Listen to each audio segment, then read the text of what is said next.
What if I told you that the biggest threat to our civilization isn't some evil mastermind from a Hollywood movie, but your well-meaning neighbor? Yeah, not the villain plotting in the shadows, but the guy who keeps forwarding conspiracy memes without ever checking the source. Or the manager who confidently rolls out workplace policies that everyone knows don't work. Or the voter who, year after year, backs policies that actually make their own life worse. We lock our doors at night to keep the bad guys out, but what protection do we have against stupidity? Carlo Cipolla, an Italian economic historian, once said something wild, that stupid people are more dangerous than criminals. At first that sounds ridiculous, right? I mean, how could someone who's just clueless possibly be worse than someone intentionally doing harm? But there's actually a deep truth in what he said, and it's not just a casual insult. It's not even about IQ or education. It's about a specific kind of blindness. A blindness that can hit anyone, regardless of how many degrees they've got on the wall. The kind of blindness that keeps people from seeing the damage they're doing, and worse, makes them double down even when the harm becomes obvious. So let's be clear, this isn't about dividing the world into smart people and stupid people. Every single one of us has our moments of stupidity. We all do dumb things sometimes. The real question is, how do we recognize the most dangerous forms of stupidity? And how can we guard against them, not just in others, but in ourselves? To understand this, we need a framework. And Cipolla gave us one, in a short, sharp essay he published back in 1976 called The Basic Laws of Human Stupidity. It's funny, it's satirical, but it's also shockingly insightful. His first law? Always and inevitably, everyone underestimates the number of stupid individuals in circulation. Now that's not just being cynical, it's pointing out how we're wired. We tend to assume that people act rationally. So when someone acts totally against both their own interests and the common good, we're caught off guard. It feels off. But it happens more than we like to admit. So how did Cipolla define stupid? He created a 4-part system based on how people's actions affect themselves and others. Intelligent people help both themselves and others. Bandits help themselves at others' expense. Helpless people hurt themselves but unintentionally help others. And finally, stupid people. They hurt both themselves and the people around them. Sit with that for a second. A criminal, like a thief, at least gains something from what they're doing. They're working with twisted logic, but logic nonetheless. But the stupid person, they'll burn down your house while standing inside it. They're the person who spreads false medical info online, then gets angry when the hospital is overwhelmed.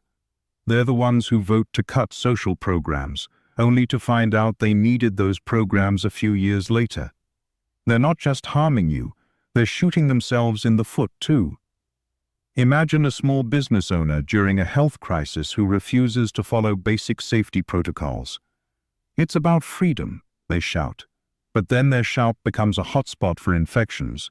The town gets locked down harder, and they lose more business than if they just put up a few signs and handed out masks. That's Cipolla's definition of stupidity, right there.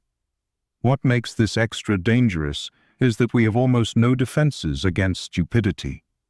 We've built all kinds of social systems, democracy, free speech, norms of politeness, that work great in many ways, but they also unintentionally protect and even amplify stupidity.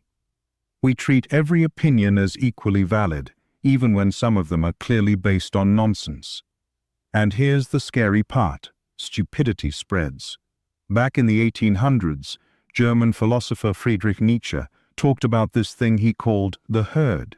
He warned that people often abandon their own critical thinking in order to blend in with the group. Modern science actually backs him up. Take social media. Algorithms feed us what we already believe. So someone might start off just a little skeptical, and over time, because that's all they're seeing in their feed, they become a full-blown conspiracy theorist.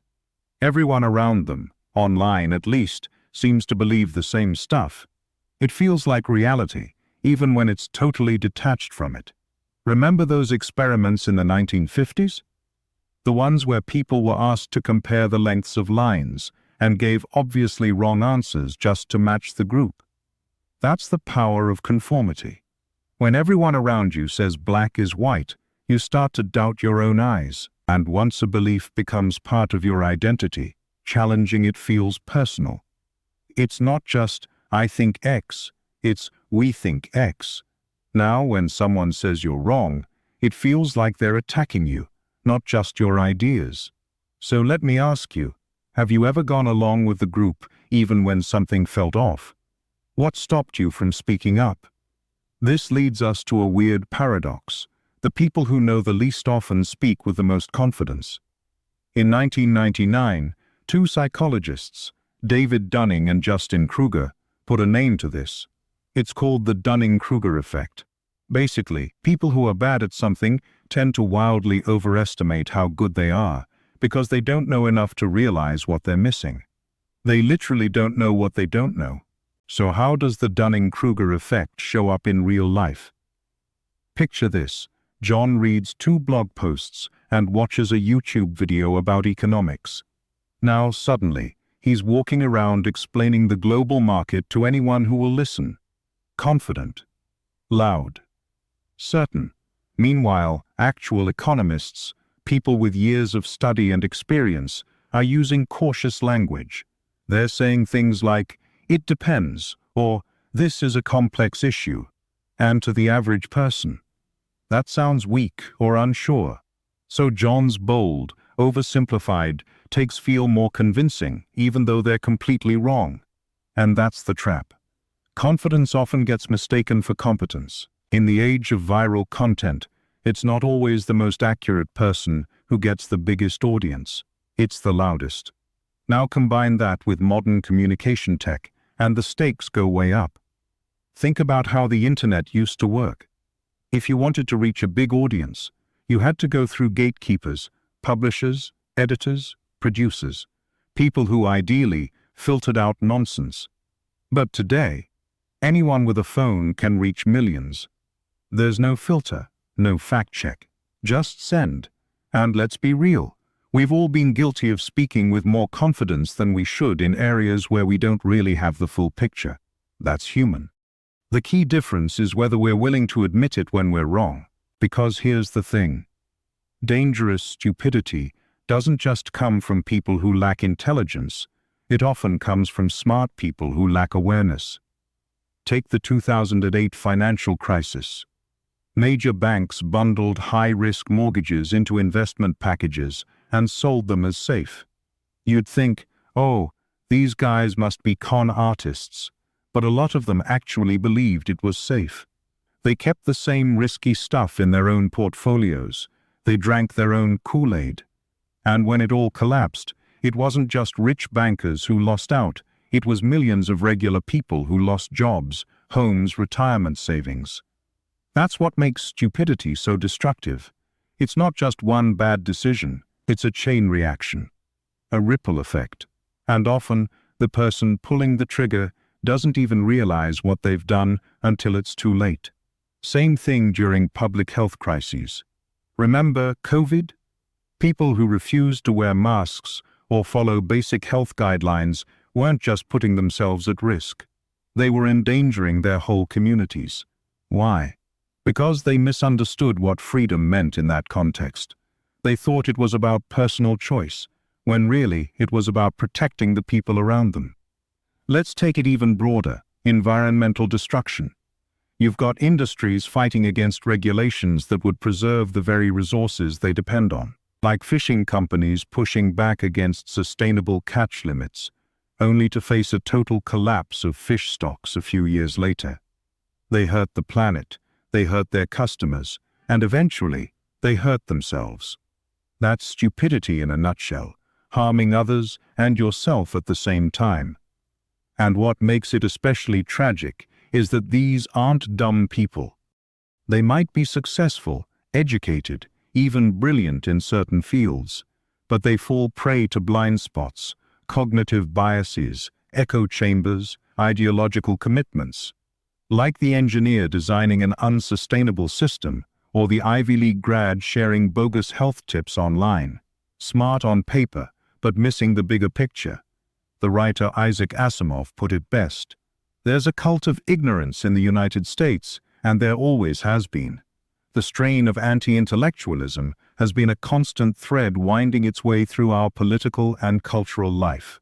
His point: democracy doesn't mean all opinions are equally informed, but we've started acting like they are. So if stupidity is this dangerous, why does it stick around? Well, the short answer is, we've built systems that actually reward it. Let's start with the media. In today's attention economy, the most outrageous content, the wild takes, the conspiracy rants, the clickbait, gets the most engagement. Why? Because it's exciting. It triggers emotions. And social platforms don't care why something goes viral, just that it does. As media theorist Neil Postman warned decades ago, when serious public conversation becomes a form of baby talk, when people become an audience instead of citizens, then the nation is at risk. And that was before social media. Imagine what he'd say now. Then there's politics. Polarization has made it so that many people don't vote based on policies anymore. They vote based on tribe. If my team supports a bad policy, I'll back it anyway, just to own the other side. And politicians? They play into this. They pass symbolic laws not because they solve problems, but because they send a message to their base. Even corporations aren't immune. Many are locked into short-term thinking. Executives are under pressure to hit quarterly profit targets, even if it means hurting the company long-term. So they double down on bad strategies. Middle managers push useless policies to look productive. Everyone's making decisions for optics, not outcomes. And here's a subtle but sneaky factor: pluralistic ignorance. That's when everyone privately disagrees with something, but assumes everyone else is on board, so nobody speaks up. Think about a company rolling out a clearly doomed project. Every employee knows it's a terrible idea. But no one says anything, because they all assume they're the only one who thinks that way. The result? A room full of people pretending to agree with something nobody actually supports, so the company pours more money into it. The product fails. Everyone's stunned, but everyone also saw it coming. That's the power of silence. And when these kinds of groupthink systems take over, even smart, well-intentioned people can get swept up in collective stupidity. So, how do we fight this? What's the antidote to this kind of dangerous, contagious stupidity? It's not just intelligence. IQ alone won't save us. We've seen brilliant people make catastrophic decisions. The real counterforce is something deeper: wisdom. Yeah, wisdom. The ability to make sound choices that benefit both yourself and others over time. Not just quick wins, not just flashy logic, but the kind of long-term thinking that holds up when reality pushes back.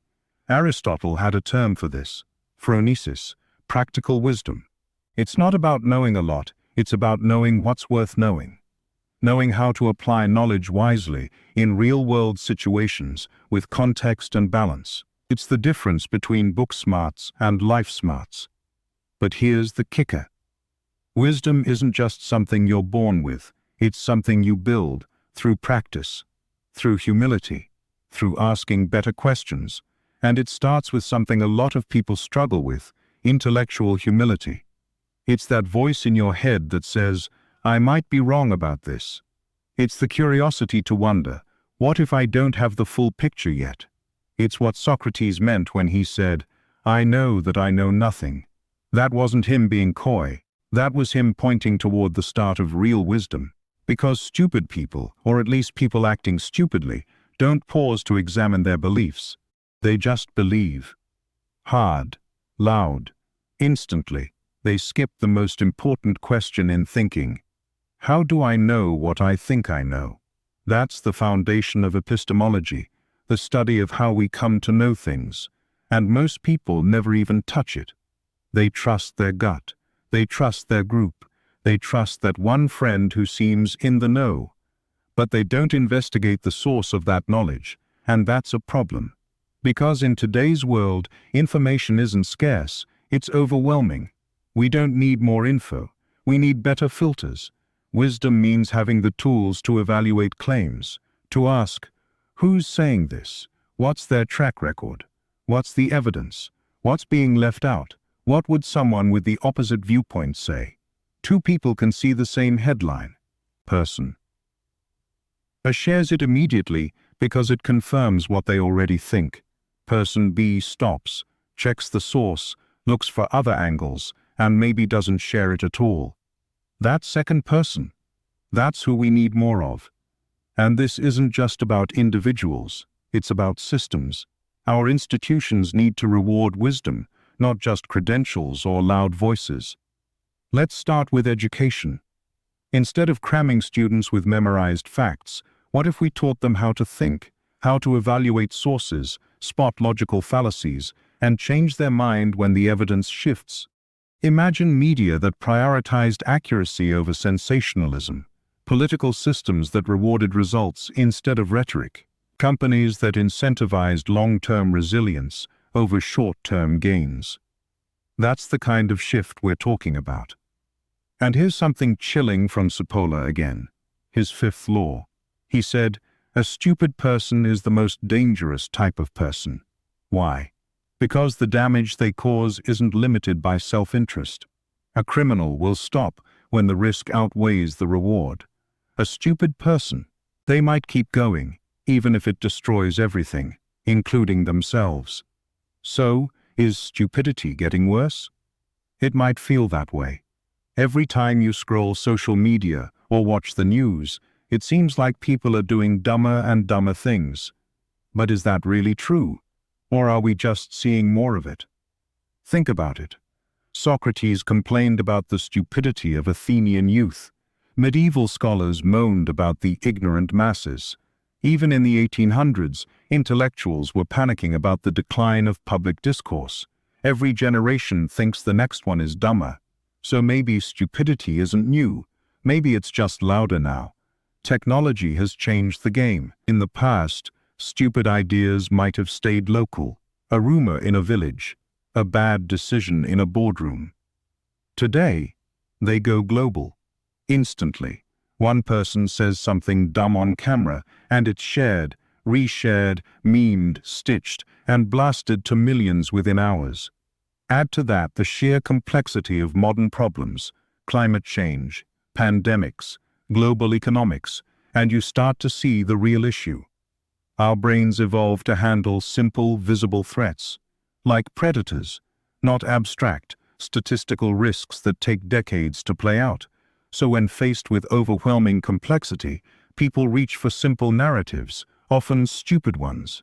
It's not always malice. Sometimes it's just outdated wiring. But here's the good news. We can upgrade that wiring together. We need what some researchers call social technologies.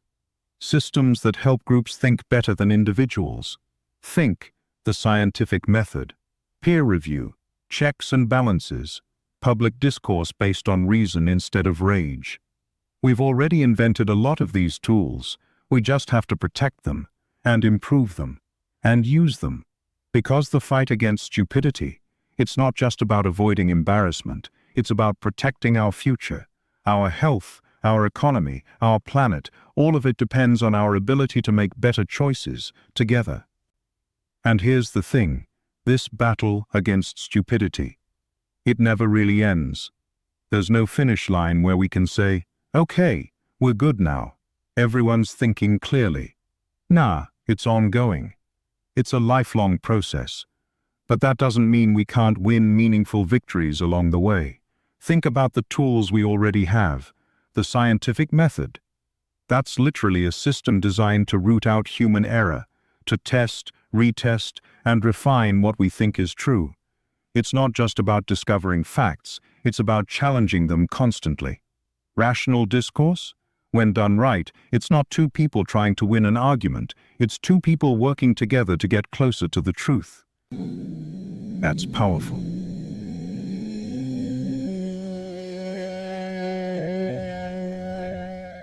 Then there are institutional safeguards, checks and balances in government, ethical boards in research, transparency standards in business.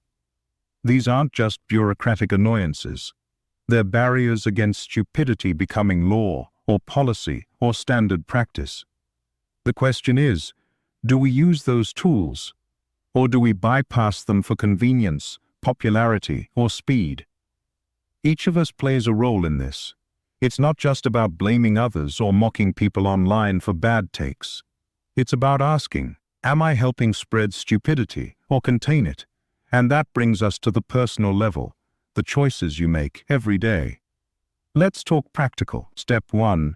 Practice intellectual humility.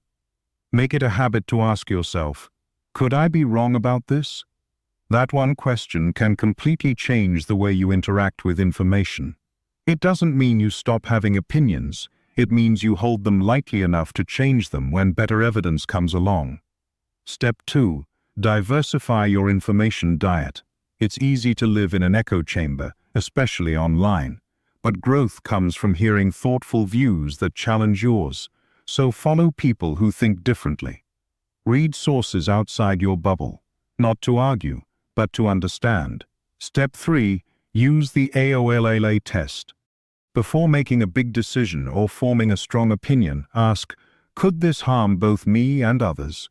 If the answer is yes, slow down. Think again. Reassess. Now, let's make this even more personal. Ask yourself, what beliefs do I hold, not because of solid evidence, but because they feel comfortable?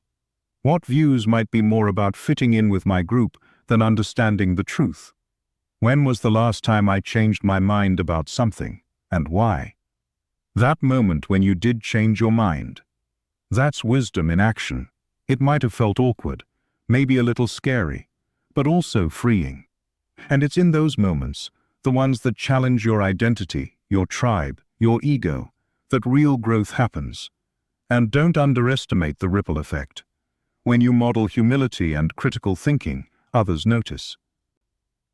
You normalize curiosity. You show people it's okay to say, I was wrong. That matters, because one of the scariest things about stupidity is that it feels normal. It hides behind common sense. It wears the mask of confidence. And in groups, it multiplies. But so does wisdom, if we let it. Let's say you're part of a team at work, and a questionable policy rolls out. Everyone's nodding, but you feel that tug in your gut. This won't work. You speak up. You ask a question. Maybe others chime in. Suddenly, you've broken the spell of pluralistic ignorance. That's not just smart, that's brave. Or maybe you're at a family dinner and someone drops a half-baked conspiracy theory. You don't laugh it off. You don't explode either. You ask, where'd you hear that? Mind if we look into it together? That tiny moment, that's a spark. Maybe nothing changes immediately, but the seed is planted. You never know what small act might shift someone's trajectory. And for content creators, educators, leaders, influencers, this stuff matters even more. You've got a platform. People are listening, so every story you tell, every post you make, every fact you share, it shapes how people think. Are you nudging your audience toward wisdom, or just feeding the algorithm? Let's be honest, calling out stupidity feels good, but cultivating wisdom, that's way more powerful.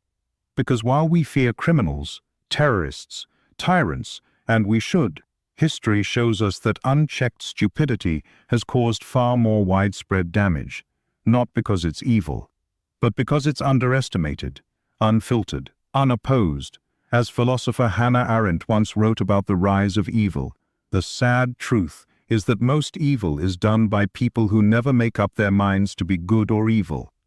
It just because no one stopped to think. And stupidity works the same way.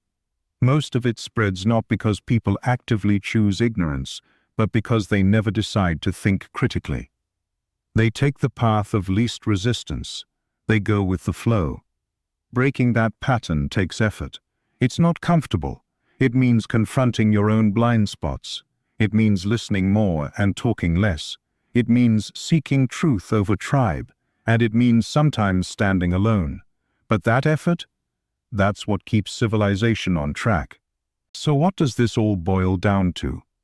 Maybe the real measure of a society, more than its tech, its wealth, its institutions, is how well it handles stupidity.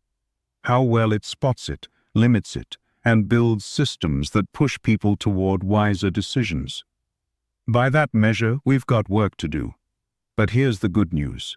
This work matters, and it's not out of reach. We don't need to wait for governments or billionaires or some genius hero to fix it for us. We can each start right now. You want a takeaway? Here's your call to action. Start by examining your own thinking. Ask yourself, what are some beliefs I've held because they felt good or were socially rewarded instead of being grounded in solid evidence? And more importantly, what's one belief you've changed your mind about after encountering convincing facts? How did that feel? What helped you make that shift? When we talk about fighting stupidity, we're not just talking about calling out others, we're talking about growing ourselves. Building better habits of thought. Here are 3 simple, but powerful, things you can do starting today. 1. Practice intellectual humility. It's okay to not know. It's okay to say, I was wrong. In fact, that might be the smartest thing you ever say. 2. Diversify your inputs. Don't just listen to voices that echo your own. Seek out smart, thoughtful people who see things differently. Engage with the best versions of opposing arguments, not the straw men. 3. Apply the AOLA test. Before you decide, post, vote, or act, ask, could this potentially hurt both me and others? If the answer's even maybe, take a step back. Because the most dangerous kind of stupidity isn't the obvious kind. It's the kind that feels smart. That's cloaked in confidence, backed by groupthink, reinforced by algorithms, and never questioned because questioning is uncomfortable. But here's the deal. We all have cognitive blind spots. Every one of us. There's no shame in that. The danger comes when we pretend we don't. So instead of fearing being wrong, let's get better at being wrong. Let's build the kind of mindset where correction feels like progress, not defeat. Let's build communities that reward that. Platforms that prioritize thoughtfulness over outrage. Workplaces that promote critical reflection. Classrooms that teach kids how to think, not just what to think. And let's be honest, it won't be perfect. Some stupidity is always going to slip through, but every bit of effort helps. Imagine if 10% more people in your city asked better questions before sharing a viral headline.